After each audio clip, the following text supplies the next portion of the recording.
Hello বন্ধুরা, কেমন আছেন সবাই? আশা করি সবাই ভালো আছেন। সবাইকে স্বাগতম আজকের এই ভিডিওতে। তো আসুন ভিডিও শুরু করি।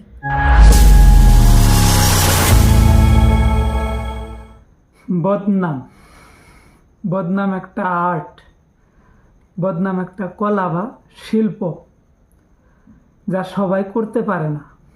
বদনাম করতেও ট্যালেন্ট লাগে বস, ট্যালেন্ট। কিছু কিছু মানুষ আছে এত সুন্দর করে একজনে আরেকজনের কাছে বদনাম করে, বাহ, খুবই চমৎকার। পৃথিবীতে সব কিছুরই দুইটা গুণ আছে, ভালো আর মন্দ, গুড অ্যান্ড ব্যাড। মানুষ জীবনে কত কিছুই না দেখলাম, আরও যে কত কিছু দেখুম তার তো কোনো হিসাব নিকাশই নাই। যে মানুষ তোমার কাছে অন্যের বদনাম করে, ঠিক সেই মানুষটাই তোমার বদনাম যে অন্যের কাছে করব না, তার কি গ্যারান্টি আছে? কিছু কিছু মানুষ অন্যের বদনাম করাটাই একটা পেশা।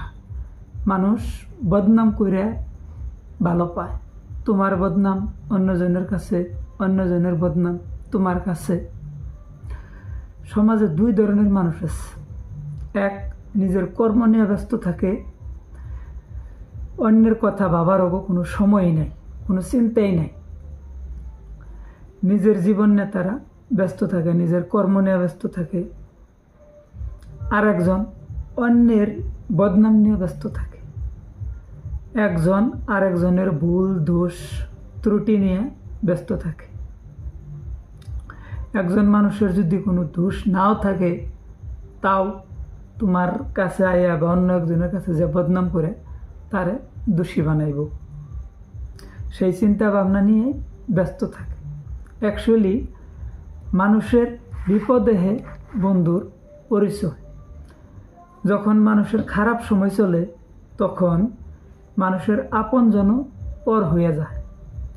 মানুষ জীবনে আপ অ্যান্ড ডাউন আছে। মানুষের খারাপ সময় মানুষের পাশে থাকা লাগে, কিন্তু কিছু কিছু মানুষ ওই খারাপ সময়েই আরও অনেক ধরনের কষ্ট দেওয়া যায়। আজকে একজন মানুষ যে পরিস্থিতিতে আছে, যে কোনো খারাপ সময়ে বা খারাপ পরিস্থিতিতে ভুগতেছে, ঠিক কয়দিন পর তো সেই সমস্যাটা সমাধান হয়ে যাব, ভালো হয়ে যাবো গা।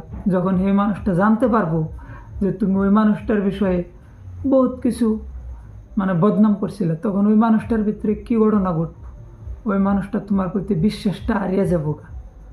তাইলে আজকে তোমার যে পরিস্থিতি আছে, তুমি সুস্থ আছো, ভালো আছো, তোমার টাকা পয়সা অনেক কিছু আছে, কালকে তোমার নাও থাকতে পারে।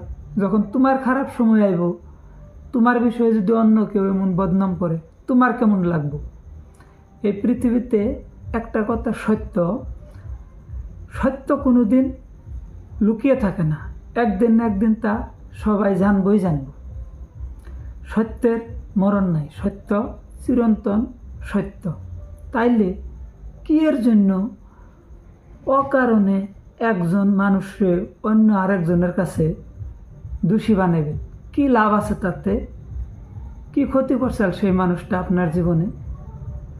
হ্যাঁ, আমি মানছি কিছু কিছু মানুষের অনেক খারাপ গুণও আছে, অনেক দোষ বা ভুলও আছে।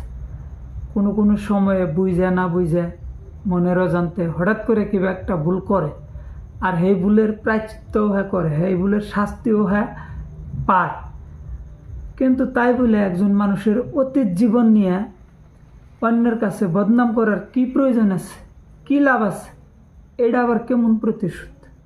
সো অন্যের বিষয়ে চিন্তা ভাবনা বাদ দেন, অন্যের সমালোচনা করা বাদ দেন।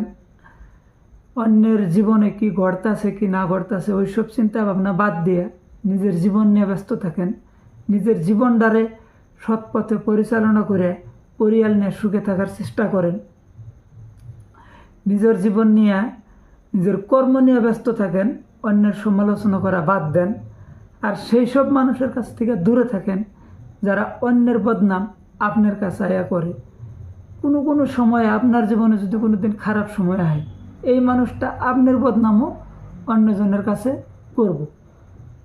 মোরাল অফ দ্য স্টোরি, বাইরে থেকে মানুষ চেনার চেষ্টা করবেন না, মানুষের মন থেকে বোঝার চেষ্টা করেন, ভিতরে থেকে মানুষের যে একটা আধ্যাত্মিক গুণ আছে ওই গুণটা বোঝার চেষ্টা করেন, ওইটা দেখে মানুষ চিনার চেষ্টা করেন।